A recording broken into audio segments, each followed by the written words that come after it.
You know what time it is.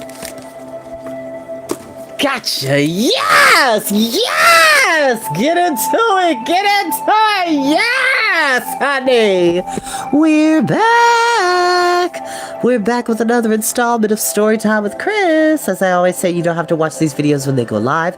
You're more than welcome to watch them in your downtime, nap time, max, relax, and chillaxing time, in between time, mean time, scheme time, study time, break time, CP time. Anytime that you want to hear a highly animated voice bring you wonderful stories of magic, fantasy, science fiction, adventure, and many, many more in between.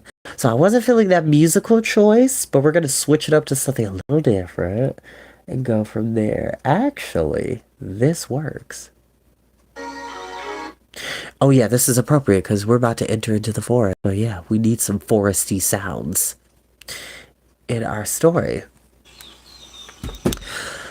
Alright, and if you haven't already done so, for my friends that have been following me for Storytime with Chris for a couple of years, like, share, subscribe, okay? It doesn't even take less than 5 seconds to hit that subscribe button, hit that bell notification, and it will notify you when I go live and when I put down new videos. Please do that. I will make cards at some point to give out to people, but please, please go do that. Alright, lovelies, without further ado, let's continue our story, because Dorothy has met the Scarecrow. She's incentivized him, like, hey, maybe the wizard could help you get some brains. He's like, I don't know. We'll soon see. Chapter 4, The Road Through the Forest.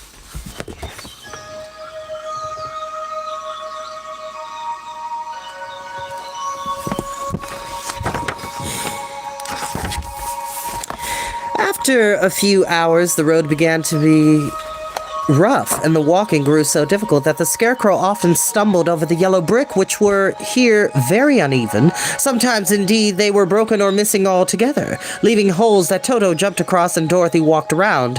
As for the Scarecrow having no brains, he walked straight ahead, and he so stepped into the holes and fell at full length on the hard bricks.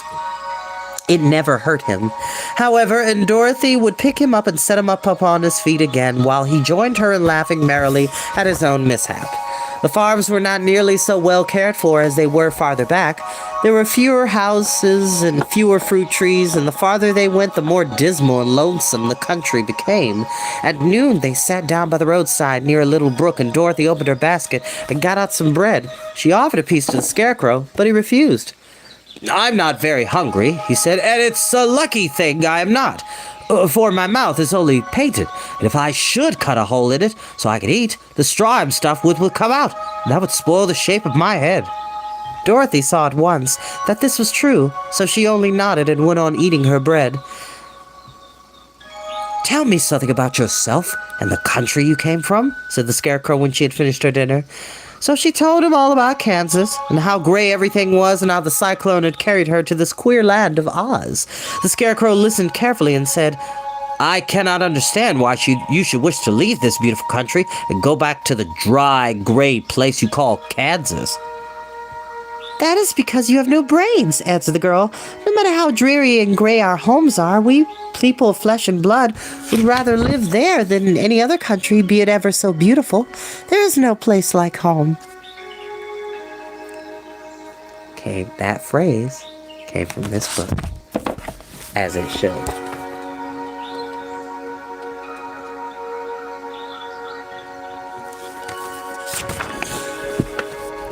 The Scarecrow sighed. Of course, I cannot understand it, he said. If your heads were stuffed with straw like mine, you'd probably all live in the beautiful places, and then Kansas would have no people at all.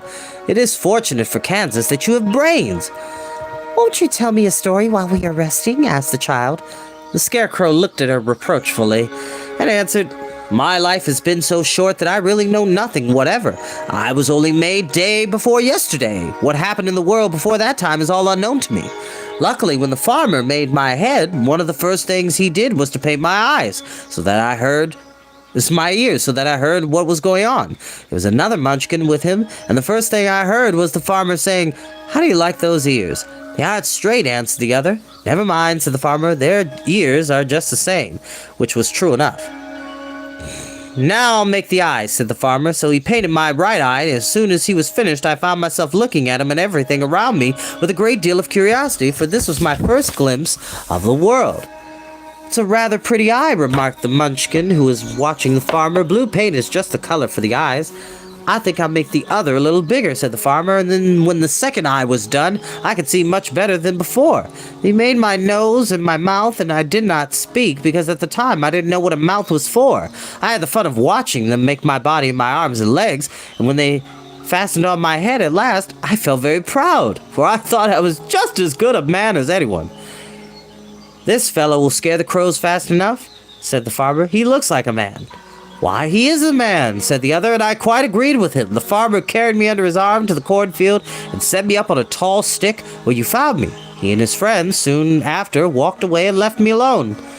I did not like to be deserted this way. Oh, so I tried to walk after them, but my feet would not touch the ground, and I was forced to stay on that pole. It was a lonely life to lead, for I had nothing to think of, having been made such a little while ago. Many crows and other birds flew into the cornfield, but as soon as they saw me, they flew away again, thinking I was a munchkin, and this pleased me and made me feel that I was quite an important person. By and by, an old crow flew near me, and after looking at me carefully, he perched upon my shoulder and said, "I wonder if that farmer thought to fool me in this clumsy manner. Any crow of sense could see that you are only stuffed with straw." Then he hopped down at my feet and ate all the corn he wanted. The other birds, seeing he was not harmed by me, came to eat the corn too. So in a short time, there was a great flock of them about me. I felt sad at this, for it showed I was not such a good scarecrow after all. But the old crow comforted me, saying, "If you only had brains in your head, you would be as good a man as any of them, and a better man than some of them. Brains are the only things worth having in this world, no matter whether one is a crow or a man." After the crows had gone, I thought this was over, and I decided I would try hard to get some brains. By good luck, you came along and pulled me off the stake. And from what you say, I'm sure the great Oz will give me brains as soon as we get to the Emerald City. "I hope so," said Dorothy earnestly, "since you seem anxious to have them." "Oh, yes, I'm anxious," returned the Scarecrow. "It is such an uncomfortable feeling to know one is a fool."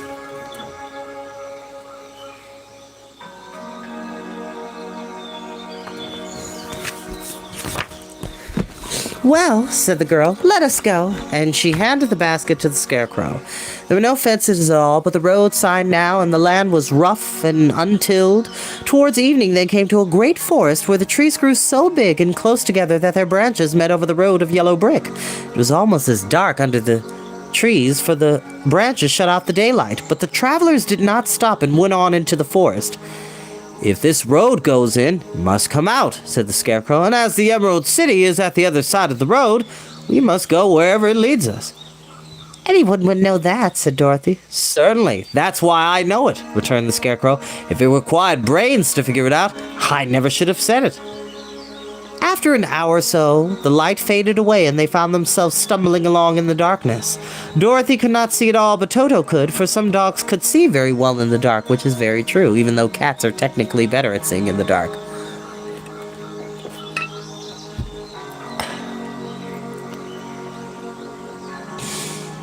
And the Scarecrow declared he could see as well as by day, so she took hold of his arm and managed to get along fairly well. "If you see any house or any place where we can pass the night," she said, "you must tell me, for it is very uncomfortable walking in the dark." Soon after, the Scarecrow stopped. "I see a little cottage at the right of us," he said, "built of logs and branches. Shall we go there?" "Yes, indeed," answered the child. "I'm all tired out." So the Scarecrow led her through the trees until they reached the cottage, and Dorothy entered and found a bed of dry leaves in one corner. She lay down at once, and with Toto beside her, soon fell into a sound sleep. The Scarecrow, who was never tired, stood up in another corner and waited patiently until morning came. Chapter 5. The Rescue of the Tin Woodman, who is my number one favorite character in all of the Oz books.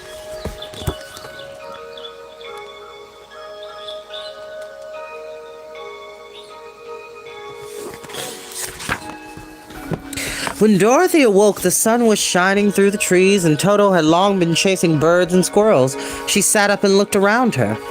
There was the Scarecrow, still standing patiently in his corner, waiting for her. "We must go and search for water," she said to him. "Why do you want water?" he asked. "To wash my face clean after the dust of the road, and to drink so the dry bread will not stick in my throat." "It must be inconvenient to be made of flesh," said the Scarecrow thoughtfully, "for you must sleep and eat and drink. However, you have brains, and it's worth a lot to bother to be able to think properly." They left the cottage and walked through the trees until they found a little spring of clear water where Dorothy drank and bathed and ate her breakfast. She saw there was not much bread left in the basket, and the girl was thankful that the Scarecrow did not have to eat anything. Excuse me. Sorry, y'all. My apologies. For there was scarcely enough for herself and Toto for the day. When she had finished her meal and was about to go back to the road of yellow brick, she was startled to hear a deep groan nearby.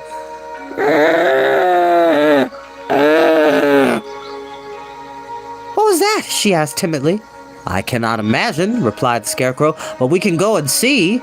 Just then, another groan reached their ears, and the sound seemed to come from behind them. They turned and walked through the forest a few steps when Dorothy discovered something shining in a ray of sunshine that fell between the trees. She ran to the place and then stopped short with a cry of surprise.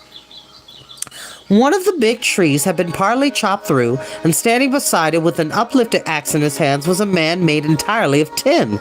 His head and arms and legs were jointed upon his body, but he stood perfectly motionless as if he could not stir at all. Dorothy looked at him in amazement, so did the Scarecrow, while Toto barked sharply and made a snap at the tin legs, which hurt his teeth. "Did you groan?" asked Dorothy. "Yes," answered the Tin Man, "I did. I've been groaning for more than a year, and no one has ever heard me or come to me." "What can I do for you?" she inquired softly, for she was moved by the sad voice in which the man spoke. "Get an oil can and oil my limbs," he answered. "They are rusted so badly that I cannot move them at all.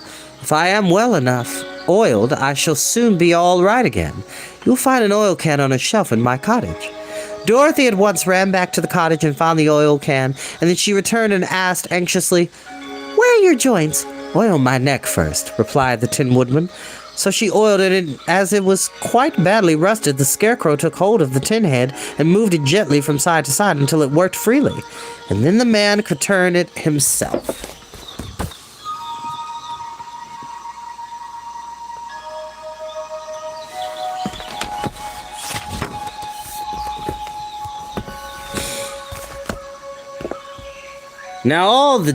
Now oil the joints in my arms," he said. Dorothy oiled them, and the Scarecrow bit them carefully until they were quite free from rust and good as new. The Tin Woodman gave a sigh of satisfaction and lowered his axe, which he leaned against the tree. "This is a great effort and a great comfort," he said. "I've been holding that axe in the air ever since I rusted, and I'm glad to be able to put it down at last. Now, if you will oil the joints in my legs, I shall be all right once more." So they oiled his legs until he could move them freely, and he thanked them again and again for his release, for he seemed a very polite creature and very grateful. "I might have stood there always if you had not come along," he said, "so you have certainly saved my life. How do you happen to be here?"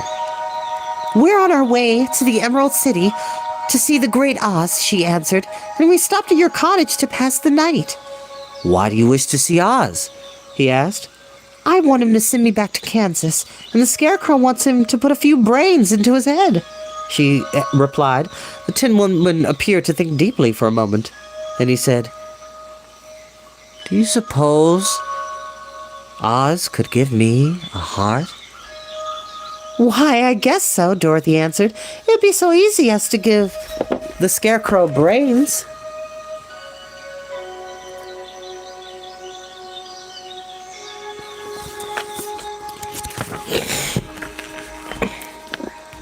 "True," the Tin Woodman returned. "So if you will allow me to join your party, I will also go to the Emerald City and ask Oz to help me."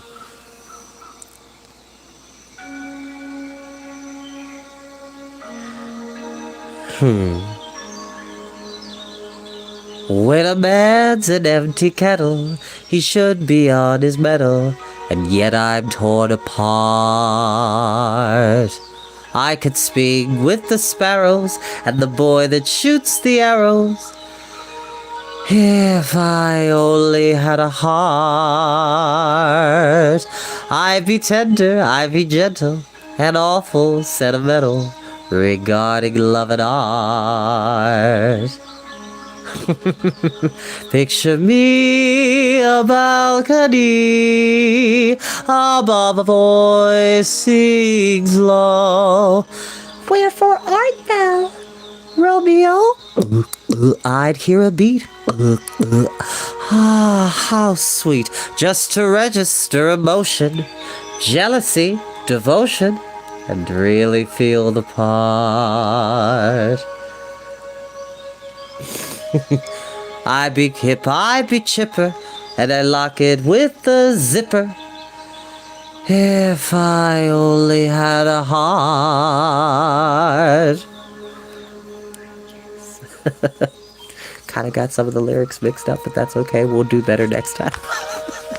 Come along, said the Scarecrow heartily, and Dorothy added that she would be pleased to have his company. So the Tin Woodman shouldered his axe, and they all passed through the forest until they came to the road that was paved with yellow brick. The Tin Woodman had asked Dorothy to put the oil can in her basket. For, he said, if I should get caught in the rain and rust again, I would need the oil can badly. It was a bit of good luck to have their new comrade join the party, for soon after they had begun their journey, again they came to a place where the trees and branches grew so thick over the road that the travelers could not pass. But the Tin Woodman set to work with his axe and chopped so well that soon he cleared a passage for the entire party. Dorothy was thinking so earnestly as they walked along that she did not notice when the Scarecrow stumbled into a hole and rolled over to the side of the road. Indeed, he was obliged to call her to help him up again. "Why didn't you walk around the hole?" asked the Tin Woodman. "I don't know enough," replied the Scarecrow cheerfully. "My head is stuffed with straw, you know, and that is why I'm going to Oz to ask him for brains." "Oh, I see," said the Tin Woodman. "After all, brains are not the best things in the world." "Have you any?" inquired the Scarecrow. "No, my head is quite empty," answered the Woodman, "but once I had brains and a heart also, so having tried them both, I should much rather have a heart." "Why is that?" asked the Scarecrow. "I will tell you my story, and then you will know." So while they were walking through the forest, the Tin Woodman told the following story. "I was born the son of a woodman who chopped down trees in the forest and sold the wood for a living. When I grew up, I too became a wood chopper, and after my father died, I took care of my old mother as long as she lived. And I made up my mind that instead of living alone, I would marry so that I might not become lonely. There was one of the Munchkin girls who was so beautiful that I soon grew to love her with all my heart. She, on her part, promised to marry me as soon as I could earn enough money to build a better house for her. So I set to work harder than ever. But the girl lived with an old woman who did not want her to marry anyone. She was so lazy, she wished the girl to remain with her and do the cooking and the housework. So the old woman went to the Wicked Witch of the East and promised her 2 sheep and a cow if she would prevent the marriage. Thereupon, the Wicked Witch enchanted my axe, and when I was chopping away at my best one day, for I was anxious to get the new house and my wife as soon as possible, the axe slipped at once and cut off my left leg. This at first seemed a great misfortune, for I knew a one-legged man could not do very well as a woodchopper. So I went to a tinsmith and had him made me a new leg out of tin. Leg worked very well, once I was used to it, but my action angered the Wicked Witch of the East, and so she promised the old woman I should not marry the pretty Munchkin girl. When I began chopping again, my axe slipped and cut off my right leg, and again I went to the tinner, and again he made me a leg out of tin. After this, the enchanted axe cut off my arms, one after the other, but nothing daunted, and I had them replaced with tin ones. The Wicked Witch then made the axe slip and cut off my head, and at first I thought that was the end of me, but the tinner happened to come along, and he made me a new head out of tin. I thought I had beaten the Wicked Witch then, and I worked harder than ever. Well, I little knew how cruel my enemy could be. She thought of a new way to kill my love for the beautiful Munchkin maiden, and made my axe slip again, so that it cut right through my body, splitting me into 2 halves. Once more, the tinner came to my help and made me a body of tin, fastening my 10 arms and legs and head to it by means of joints, so that I could move around as well as ever. But alas, I knew not, and had no heart. so that I lost all my love for the Munchkin girl. And did I not care whether I married her or not? I suppose she is still living with the old woman, waiting for me to come after her.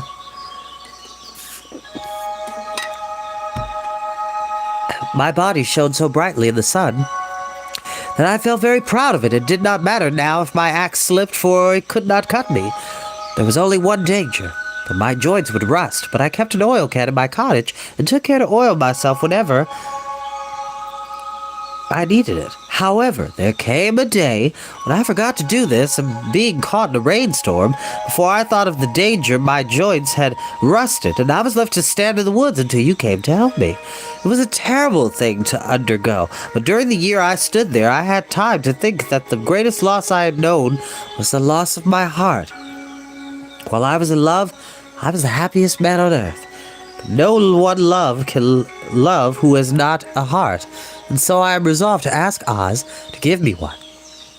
If he does, I will go back to the Munchkin Maiden and marry her. Both Dorothy and the Scarecrow had been greatly interested in the story of the Tin Woodman, and now they knew why he was so anxious to get a new heart.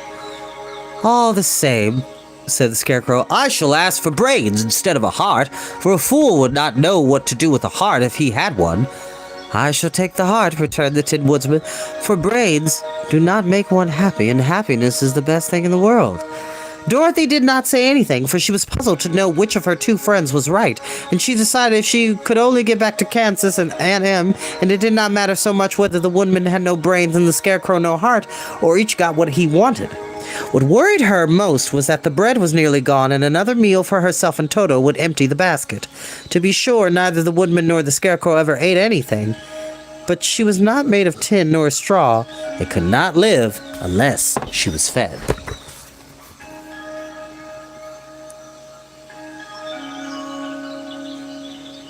See the moon in the corner, shiny? Actually, it's Mr. Sun.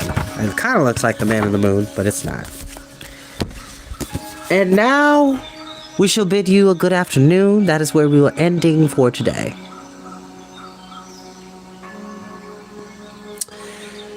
The next time we meet, we're going to meet another fan favorite character who is incredibly goofy and wonderful and magnanimous and incredibly cowardly. Bye, lovelies. Bye-bye.